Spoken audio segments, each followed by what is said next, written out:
नमस्कार। उत्तराखंड में अधिकांश जिलों में गैर निवासियों को जमीन बेचने पर प्रतिबंध लगाने वाले प्रस्तावित कानून को कैबिनेट की मंजूरी मिल चुकी है और अब इसे विधानसभा में पेश किया जाएगा। यदि यह पारित होता है तो उत्तराखंड भूमि अधिग्रहण नियमों में बड़ा बदलाव होगा। इस विषय पर मेरे विचार जाने यूट्यूब चैनल जोशी विचार को सब्सक्राइब कर।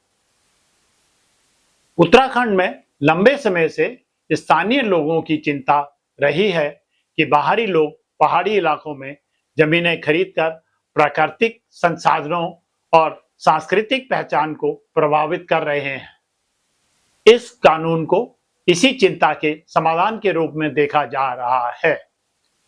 इस कानून के तहत राज्य के पहाड़ी जिलों जैसे देहरादून, नैनीताल, अल्मोड़ा, पौड़ी गढ़वाल आदि में बाहरी लोगों, गैर निवासियों को जमीन खरीदने पर रोक लगाई जाएगी। हालांकि मैदानी जिलों जैसे हरिद्वार, उधम सिंह नगर में यह प्रतिबंध लागू नहीं होगा। इस कानून का उद्देश्य पहाड़ी क्षेत्रों में बाहरी लोगों द्वारा जमीन की अंधाधुंध खरीदारी और बढ़ती अवैध बस्तियों को रोकना है। आजकल तो पहाड़ी क्षेत्रों में कम्युनिटी प्लॉट्स, गेटेड सोसाइटीज और विलास की होड़ सी लग गई है, जो कि स्थानीय लोगों की पहुंच से बाहर की बात है। इस कानून का उद्देश्य स्थानीय लोगों की जमीन सुरक्षित रखने और उनके आर्थिक हितों की रक्षा करना भी एक मकसद है।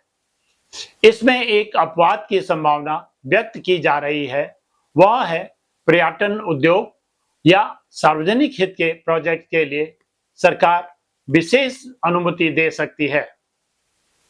इसका मतलब यह निकलता है कि बड़े बड़े प्लेयर्स को इसका फायदा मिलेगा और नौकरशाही व राजनीतिक दखलंदाजी की भूमिका से दुरुपयोग होने की संभावना है। अब प्रश्न यह उठता है, उत्तराखंड के पहाड़ी इलाकों में बाहरी लोग जो गैर निवासी हैं जमीन क्यों खरीद रहे हैं?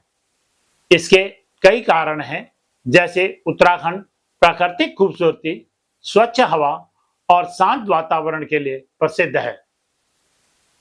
बड़े शहरों दिल्ली, मुंबई, बेंगलोर के अमीर लोग यहाँ वीकेंड होम, रिटायरमेंट हाउस या फार्म हाउस बनाने के लिए जमीन खरीदते हैं। इनसे इतना खतरा नहीं है। उत्तराखंड को खतरा है तो उन बाहरी निवेशकों से जो पहाड़ों में होटल, रिजॉर्ट, गेस्ट हाउस बनाकर मुनाफा कमाना चाहते हैं और उन बिल्डरों से जो फ्लैट्स, विलास, गेटेड सोसाइटी डेवलप कर रहे हैं। आज से 20-25 साल पहले भीमताल के पहाड़ पहाड़ लगते थे। आज देखें तो एक कंक्रीट जंगल लगते हैं। हरियाली का नामो निशान नहीं है। कुछ साल पहले उत्तराखंड में जमीन खरीदने पर ज्यादा पाबंदियां नहीं थी और पहाड़ी इलाकों में जमीन की कीमतें महानगरों की तुलना में काफी कम थी, जिसका फायदा बाहरी खरीदारों ने सस्ती जमीनें खरीदकर बाद में उन्हें ऊंचे दामों में बेच दिया या बिल्डरों को दे दिया। बिल्डरों ने स्थानीय लोगों से सस्ते में जमीन खरीदकर बड़े बिल्डिंग प्रोजेक्ट्स शुरू कर दिए। गरीबी, पैसों का लालच व पलायन के कारण खेतों को औने पौने दामों में बेचकर उत्तराखंड निवासियों ने अपना बहुत नुकसान किया, जिसकी भरपाई करना अब संभव नहीं है। कुछ लोग तो आज पछता रहे हैं। आपको जानकर यह आश्चर्य होगा कि कुछ तो अपने जमीन पर बने वीकेंड होम, रिटायरमेंट हाउस या फार्म हाउस में चौकीदारी की नौकरी कर रहे हैं। जिस जमीन के मालिक थे आज उसी के नौकर। देरी का अभी तक कोई आधिकारिक कारण सामने नहीं आया है, लेकिन संभवतः सरकार नए नियमों को व्यापक सहमति और सावधानी के साथ लाना चाहती है। यह भी संभव है कि बड़े खिलाड़ी, बिल्डर, कॉरपोरेट घराने या राजनीतिक का दबाव उत्तराखंड भूमि अधिग्रहण नियमों को विधानसभा में पेश होने में देरी करवा रहे हों। बड़े रियल एस्टेट डेवलपर्स और उद्योगपतियों को मौजूदा नियमों या उनकी अनुपस्थिति से पैदा हो रहा होगा।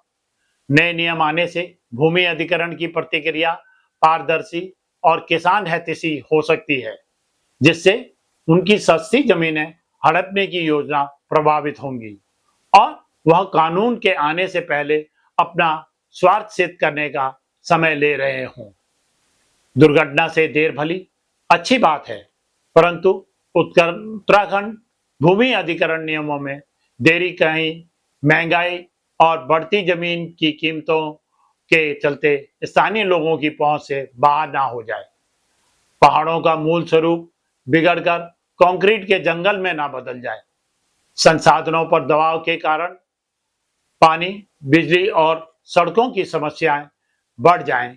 प्राकृतिक वातावरण और गंभीर स्थानीय परंपराएं संस्कृति पर बुरा असर हो। पूर्ण प्रतिबंध के बजाय स्मार्ट रेगुलेशन बेहतर विकल्प है। उत्तराखंड को हिमाचल या सिक्किम जैसी नीतियों से सीख लेते हुए एक संतुलित कानून बनाना चाहिए, जो स्थानीय हितों, पर्यावरण और आर्थिक विकास को साथ लेकर चले। इस विषय पर आप अपने कमेंट्स अवश्य दें। धन्यवाद।